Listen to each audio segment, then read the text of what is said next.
In this session of TS Academy, we'll discuss the Indian Constitution. Defining Constitution.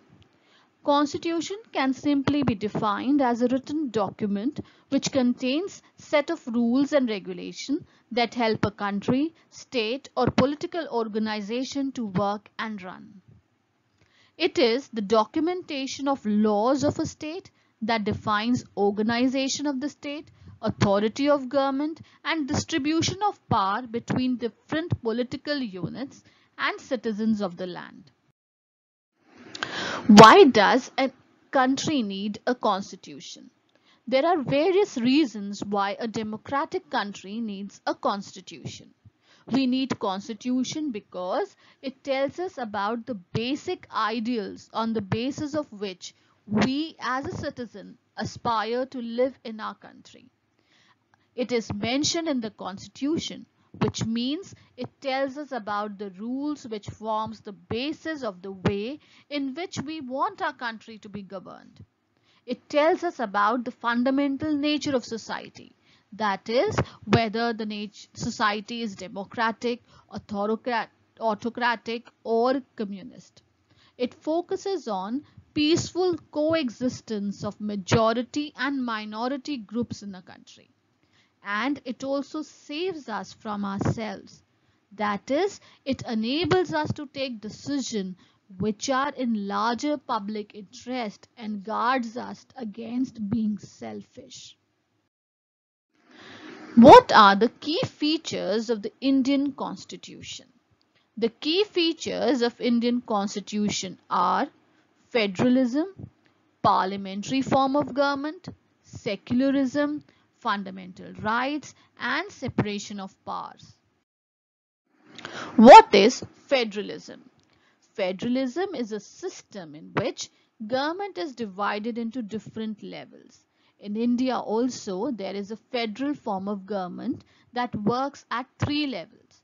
The lowest level or the grassroots level is our local level, which is known as Panchayati Raj. Then from there we move to state government and central government, where central government is at the top, followed by the state government, which is followed by the Panchayati Raj or the local government. Next feature is parliamentary form of government. In parliamentary form of government, people elect their representatives who form the government. The Indian Constitution gives rights to 18 years and above to cast their vote and select their representative. This is known as adult franchise or adult suffrage.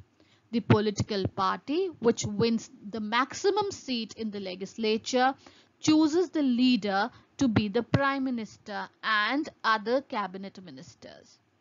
The minority party, on the other hand, forms the opposition, whose job is to challenge the majority party and see that the majority party who has formed the government is working in the right direction or not.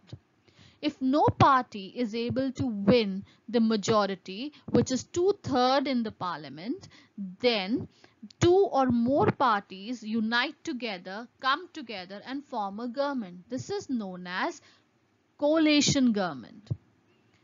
It's called parliamentary government because all the power is vested in the parliament. Next feature is Indian Constitution is secular, which means it protects the freedom of religion, belief and practice of all its citizens. It simply means keeping religion separate from society and political system of a country. Now, the next feature is separation of power. What do we mean by separation of power? Indian democracy runs on three pillars, which are executive, legislature, and judiciary. This means that it clearly states that there are three pillars in democracy who have a well-defined role and function to play, where the executive comprises of the people or the representatives who are elected by the people, and their function is to form laws and policies for the country. Now the legislature is responsible for the implementation of those laws and look at the functioning of the government. Third is the judiciary, which interprets those laws and apply them so that the democracy works smoothly. Now, Indian Constitution gives us fundamental rights. What are fundamental rights? Fundamental rights are basic human rights that are guaranteed to the citizens of India, irrespective of their gender, class, caste, or creed by the Constitution. Now, there are 6 fundamental rights in India. Right to equality, which prohibits inequality on the basis of caste, religion, place of birth, race, gender, in terms of opportunities and employment, which means everybody, irrespective of their caste or religion, birth or race or gender, is given equal opportunity in all aspects of life, be it employment, be it education, be it anything. Then there is right to freedom. Freedom of speech and expression. We are free to speak and express our views on the issues of public concern.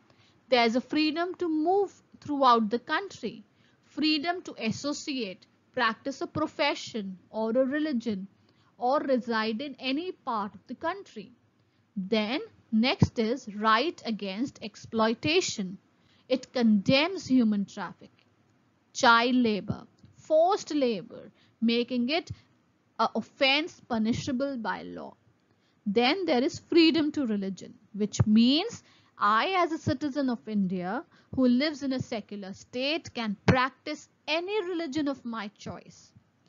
Then cultural and educational right, which means that it protects the right of culture, religious and linguistic minorities by enabling them to conserve their heritage and protect them against discrimination.